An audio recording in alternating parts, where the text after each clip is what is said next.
Estudiantes, buenos días, bienvenidos a la hora de obra literaria. Vamos a continuar con la lectura de, del, del texto. Necesito que me ayuden leyendo página 34, igual subraya palabras que no comprende, ideas principales, secundarias. De este capítulo, de los dos, no, de este capítulo va a subrayar de la página 35 sustantivos, verbos y adjetivos. Ya. ¿Quién? A ver, me ayuda leyendo la página 34. Fernando, ¿ya tienes obra literaria? Sí, Lisa. Ya. Tú la 34, 35, Steven Tapia. Y con la 36, que es un párrafo. Adelante, estudiantes, por favor, gracias. Ya. El pacto mayor. Los truenos parecían romperse en aludes. Sobre los riscos perfiles de Morme rodando largamente al fondo de las barrancas. Cuando los delegados de las dotaciones del Llanura del Norte llegaron a las espesuras de Bois Caimán, enlodados hasta la cintura y temblando bajo sus camisas mojadas. Para colmo, aquella lluvia de agosto que pasaba de tibia a fría según girara, el viento estaba apretando cada vez más desde la hora de la queda de esclavos, con el pantalón pegado a la inglés. Tío Nel trataba de cobijar su cabeza bajo un saco de yute, doblado a modo de cepillina. A pesar de la oscuridad, era seguro que ningún espía se hubiese deslizado en la reunión. Los avisos habían dado, muy a última hora, por los hombres probados, aunque se hablará en voz baja. El rumor de las conversaciones llenaba todo el bosque, confundiéndose con la constante presencia del aguacero en las frondas estremecidas. De pronto, una voz potente se alzó en medio del congreso de sombras, una voz, cuyo poder de pasar sin transición de registro grave al agudo daba un raro énfasis a las palabras. Había mucho de invocación y de ensalmo en aquel discurso lleno de exflexiones coléricas y de gritos. Era Buckingham, el jamaiquino, quien hablaba de esta manera. Aunque el trueno apagara frases enteras, Lionel creyó comprender que algo había ocurrido en Francia y que unos señores muy influyentes habían declarado que debía darse la libertad a los negros, pero que los ricos propietarios del Cabo, que eran todos unos hijos de puta, monárquicos, se negaban a obedecer. Llegado a este punto, Buckingham dejó caer la lluvia sobre los árboles durante algunos segundos, como para esperar un rayo que se abrió sobre el mar. Entonces, cuando hubo pasado el retumbo, declaró que un pacto se había sellado entre los iniciados de acá y los grandes loas de África, para que la guerra se iniciara bajo los signos propicios y de las aclamaciones que ahora lo rodeaban broto de admonición final. El Dios de los blancos ordena al crimen. Nuestros dioses piden venganza. Ellos consideran nuestros brazos y nos darán la asistencia. Rompan la imagen de Dios. Blancos que tienen sed de nuestras lágrimas. Escuchemos en nosotros mismos la llamada de la libertad. Los delegados habían olvidado la lluvia que les corría de la barba al vientre, endureciendo el cuero de los cinturones. Una alarida se había levantado en medio de la tormenta. Junto a Bokban, una negra huesuda de largos miembros estaba haciendo molinetes con un machete ritual. Fayegun, Fayegun, Fayegun, o Dambalama, Tirekanun, Fayegun, Fayegun, Fayegun, o Dambalama, Tirekanun, Ogun de los hierros, Ogun el guerrero, Ogun Chango, Ogun Canican, Ogun Batala, Ogun Panamá, Ogun Baculé. Eran invocados ahora para la sacerdotisa del Radha. En medio de la grita de sombras, Ogun Badagri, General sobre... El machete se hundió súbitamente en el vientre de un cerdo negro, que largó las tripas y los pulmones en 3 aullidos. Entonces, llamados por los nombres de sus amos, ya que no tenían más apellido, los delegados desfilaron de uno en uno para untarse los labios con la sangre espumosa del cerdo, recogida en un gran cuenco de madera. Luego, cayeron de bruces sobre el suelo mojado. Tinoel, como los demás, juró que obedecería siempre a Bowman. El jamaiquino abrazó entonces a Jim Francois, a Bissau, a Jenot, que no habrían de devolver aquella noche a sus haciendas. El Estado Mayor de la sublevación estaba formado. La señal se daría 8 días después. Era muy probable que se lograra alguna ayuda de los colonos españoles, de la otra vertiente, enemigos irreconciliables de los franceses, y en vista de que sería necesario redactar una proclama y nadie sabía escribir, se pensó en la flexible pluma de oca del abate de Laye, párroco del Dondón, sacerdote volteriano, que daba nuestras inequívocas simpatías por los negros.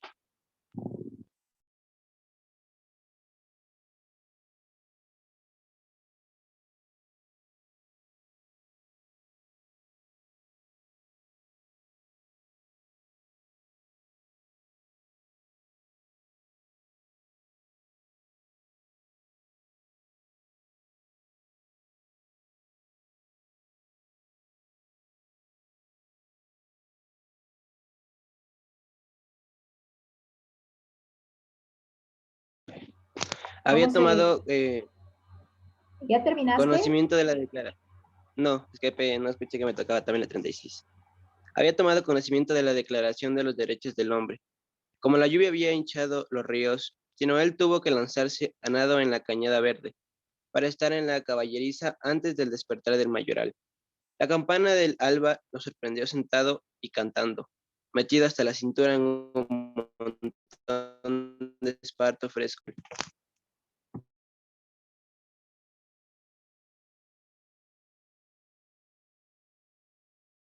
Ya terminamos, gracias. Joven, siguiente capítulo, la llamada de los caracoles es, ¿sí se titula? ¿Confirme? Sí. Sí, listo. 36 de la 38, la página 36, me ayuda leyendo Emily, 37 Odalis y 38 Jennifer Cala por Ramón. Por favor. Según la normal de Messi estaba de pésimo humor desde su última visita al Cabo. El gobernador Blanchelande, monárquico como el que mostraba un agrio por molestas divagaciones de los idiotas opistas que apiadaban en el París. Desde el destino de los negros esclavos. Oh, era muy difícil. El café de Reguese en las arcadas del Palais Royal. Soñar en igualdad de los hombres de todas las razas, entre dos partidas de faraón, a través de visitas a puertos de América, emballecidas con rosas de vientos, tritones con carrillos hinchados, a través de los cuadros, multas indolentes, de lavanderas desnudas. Se sientan en platanales grabados por Abraham Brunias, y exhibidos en Francia entre los versos Duprat y la profesión de fe vicarios, Son Bayón. Era muy difícil imaginarse a Santo Domingo como el paraíso vegetal de Pablo y Virginia, donde los melones no colgaban de las ramas de los árboles, tan solo porque hubieran matado a los transeúntes de caer tan alto. Ya en mayo, la Asamblea Constituyente, integrada con una chusma liberaloide y enciclopedista, había acordado se concedería derechos políticos a los negros hijos de mamisos. Y ahora, ante el fantasma de la guerra civil, invocado por propietarios, esos ideológicos o los entasailaos o Whitfen, respondían, parezcan las colonias ante que un principio. Serían las 10 de la noche. Monseúl, el normal de Messi, amargado por sus meditaciones, salió al batey, la tabaquería, con ánimo de forzar a alguna de las adolescentes, que a esta hora robaban hojas de los secadores para que las mascaran sus padres. Muy lejos había sonado una trompa de caracol. Lo que resultaba sorprendente ahora era que al lento mugido de esa concha respondían otros en los montes y en las selvas, y otros rastreantes más hacia el mar, hacia las alquerías de Millot. Era como si todas las porcelanas de la costa, todos los lambies indios, todos los aborigines que servían para sujetar las puertas, todos los caracoles que yacían solitarios y petrificados en el tope de los moles, se hubieran puesto a cantar en coro. Súbitamente otro guambo, el guamo, alzó la voz en el barracón principal de la hacienda. Otros, más aflautados, respondieron desde la añilería, desde el secadero de tabaco, desde el establo. Monsieur Lenormand de Messi, alarmado, se ocultó detrás de un macizo de bugavillas. Todas las puertas de los barracones cayeron a la vez, derribadas desde adentro. Armados de estacas, los clavos rodearon las casas de los mayorales, apoderándose de las herramientas. El contador, que había aparecido con una pistola en la mano, fue el primero en caer, con la garganta abierta de arriba a abajo, por una cuchara de albañil. Luego de mojarse los brazos en la sangre del blanco, los negros corrieron hacia la vivienda principal, dando muelas a los amos, al gobernador, al buen Dios y a todos los franceses del mundo, pero impulsados por muy largas apetencias. Lo más se arrojaron al sótano en busca de licor. A golpes de picos se destriparon los barriles de escabeche. Abiertos de duelas, los toneles largaran el morapio a borbotones, enrojeciendo las faldas de las mujeres. Arrebatadas entre gritos y empebellones, las damajuanas de Aguarón se estrellaban en las paredes, riendo y peleando. Los negros resbalaban sobre un jaboncillo de orégano, tomates adobados, alcaparras y huevas de arenque que clareaba sobre el suelo de ladrillo. El chorrear de un odrecillo de aceite rancio. Un negro desnudo se había metido por broma dentro de un tinajo lleno de manteca de cerdo. Dos viejas peleaban en Congo por una olla de barro. Del techo se desprendían jamones y colas de abadejo, sin meterse en la turbamulta. Tinoel pegó la boca largamente, con muchas bajadas de la nuez, a la canilla de un barril de vino español. Luego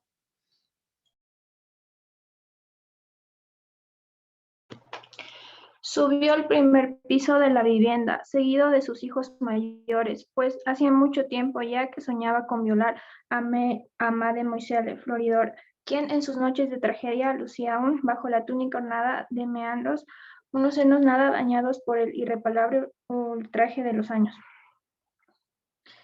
Al cabo de 2 días de espera, en el fondo de un pozo seco, que no por su escasa hondura era menos lóbrego, Monsieur Lenomar de Messi, pálido de hambre y de miedo, sacó la cara lentamente sobre el canto del brocal.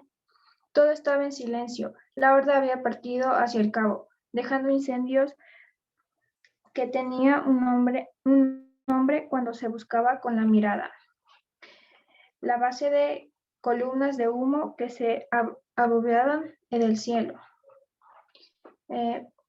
Un pequeño polvorín acababa de volar hacia la encrucijada de los padres.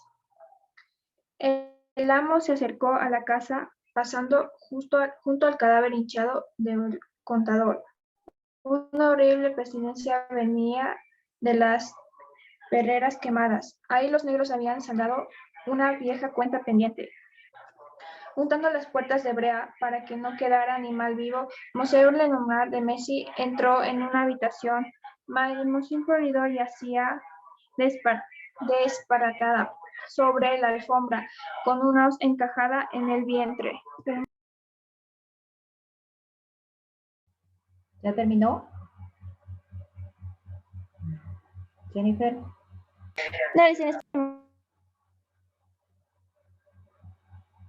No sé qué pasa con el internet o la niña. Terminó el capítulo, confirmen.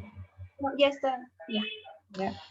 Entró a su habitación. Mademoiselle Floridor yacía disparada sobre la alfombra con una hoz encajada en el vientre. Su mano muerta agarraba todavía una pata de la cama con gesto cruelmente invocador, del que hacía la damisela dormida de un grabado silencioso que con el título de El sueño adornaba la alcoba.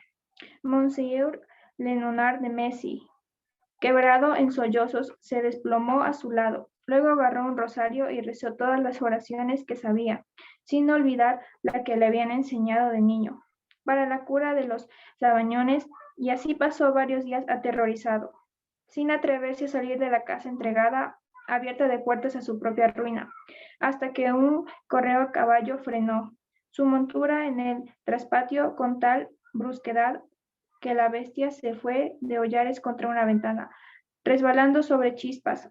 Las noticias dadas a gritos sacaron a Monsieur Leonard de Messi de su estupor.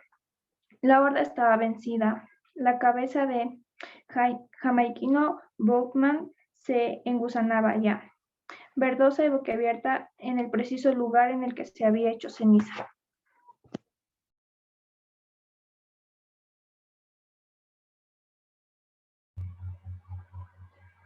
Estudiantes, gracias. Por favor, subraya lo que le dije, palabras difíciles de comprensión, es una oración. En este capítulo que acaba de leer, sus compañeras no subraya sustantivos, verbos y adjetivos, ni del último que falta. El último, por favor, quiero que lea ya. Quiero que lo leas, solo son 2 hojitas, para realizar una actividad de esta primera parte. ¿Alguna pregunta al respecto? Gracias por estar en esta clase.